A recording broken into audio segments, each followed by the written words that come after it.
கர்த்தருடைய நாமம் மகிமைப்படுவதாக.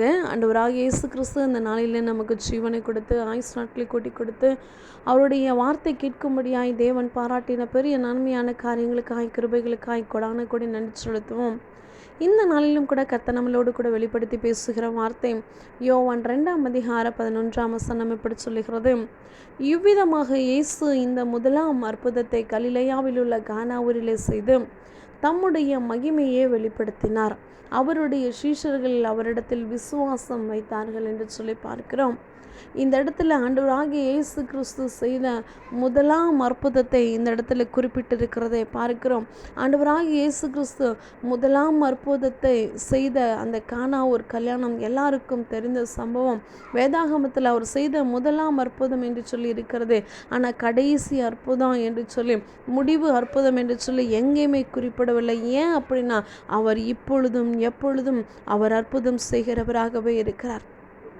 இந்த நாளிலும் கூட இந்த சத்தத்தை கேட்டுக்கொண்டிருக்கிற விசுவாசிக்கிற நம்மளுடைய வாழ்க்கையிலும் கூட இந்த கானா ஊர் கல்யாணத்தில் நடந்ததை போல குறைவுகள் இருக்கலாம். குறைவுகளின் நிமித்தமாய் அவங்களுக்குள்ள பயம் வந்திருக்கலாம், திகைப்பு வந்திருக்கலாம், கலக்கம் வந்திருக்கலாம்.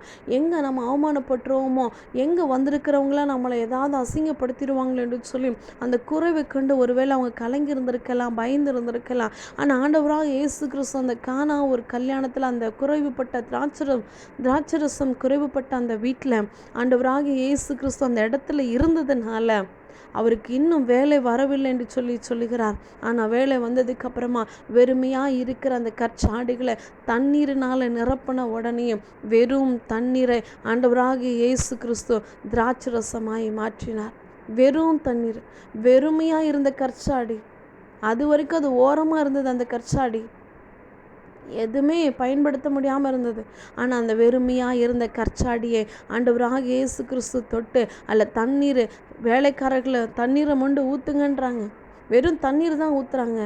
ஆனால் அது பந்தியில் கொண்டு போன உடனே அது ருசி உள்ள திராட்சரசமாய் மாறினது.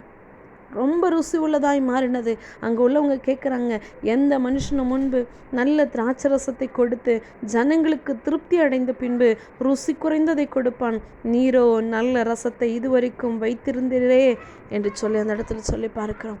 என் அன்பு சகோதரனே, சகோதரியே, இந்த வார்த்தையை விசுவாசிக்கும் பொழுது, இந்த வார்த்தையை நம்பும் பொழுது ஆண்டவராகிய இயேசு கிறிஸ்து அன்றைக்கி கானா ஒரு கல்யாணத்தில் குறைவுபட்ட வெறுமையாக இருந்த கற்சாடியை தண்ணீரினால் நிரப்பி அவருடைய வார்த்தையின் நிமித்தமாய் அவர் ருசி உள்ள திராட்சரசத்தை மாற்றினார். அதே மாதிரி நான் வெறுமையாக இருக்கிறேன், என்னுடைய வாழ்க்கையிலையும் கூட அவர் குறைவுகளை நிறைவாக்கி அவர் ருசி உள்ளதை மற்ற மனுஷங்க பார்க்குற மாதிரி, மற்ற மனுஷங்க அன்றைக்கி அவங்க அப்படி தான் கேட்டாங்க, இது வரைக்கும் இந்த ருசி உள்ளதை எங்கே வச்சுருந்தீங்கப்பான்னு சொல்லி கேட்குறாங்க. அதே மாதிரி நம்மளுடைய வாழ்க்கையில் ஆண்டவராக இயேசு கிறிஸ்து வந்துட்டார் அப்படின்னா, நம்ம அவர் விசுவாசித்தோம் அப்படின்னா, அவர் நம்ம கூடயே இருந்தார் அப்படின்னா, அவர் குறைவுகளை நிறைவாக்க அவர் வல்லவராக இருக்கிறார். நிறைவாக்குகிறது மாத்திரமல்ல, நம்மளை சுற்றி இருக்கிற நம்ம கூட இருக்கிற மனுஷர்கள் ஆச்சரியப்படும் வண்ணமாக அவர் நம்மளை கொண்டு செய்கிற காரியம் பயங்கரமாக இருக்கும். இந்த இடத்துல பார்க்கிறோம், கானா ஊரில் செய்து தம்முடைய மகிமையை அவர் வெளிப்படுத்தினார் என்று சொல்லி பார்க்கிறோம்.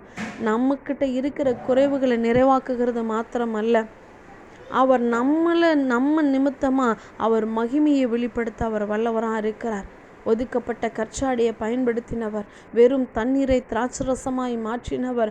அங்கே சுற்றி இருக்கிறவர்கள் அதை ஆச்சரியப்படும் வண்ணமாக, இவ்வளோ நேரம் இது எங்கே வச்சுருந்தீங்க அப்படின்னு சொல்லி ஆச்சரியப்படும் வண்ணமாக அவர் செய்த அத்தனை காரியங்களும் வெறுமையாக இருக்கிற நம்மளை அவர் பயன்படுத்த வல்லவராக இருக்கிறார். குறைவாக இருக்கிற நம்மளுடைய வாழ்க்கையை நிறைவாக்க வல்லவராக இருக்கிறார். நம்மளை சுற்றி இருக்கிற நம்மளை அவமானப்படுத்தின, நம்மளை ஏளனமாய் பார்த்த, நம்மளை தோல்வியோடு பார்த்த, நம்மளை சுற்றி இருக்கிறவங்க நம்மளை ஒரு மாதிரியாக பார்த்த கண்களுக்கு முன்பதாக அந்த ஆச்சரியப்பட்ட வைத்த அதே ஆண்டவராகிய இயேசு கிறிஸ்து கானா ஊரில் செய்த அதே அற்புதத்தை நம்மளுடைய வாழ்க்கையில் செய்ய அவர் வல்லவராக இருக்கிறார். அது மாத்திரமல்ல, அன்றைக்கி அவருடைய மகிமையை வெளிப்படுத்தினார். அதே மாதிரி இந்த நாளில் நம்மளை கொண்டு நம்ம நிமித்தமாய் அவர் மகிமையை வெளிப்படுத்த அவர் வல்லவராக இருக்கிறார். அது நிமித்தமாய் அவர்களுக்குள்ள விசுவாசம் வந்தது என்று சொல்லி பார்க்கிறோம். விசுவாசித்தார்.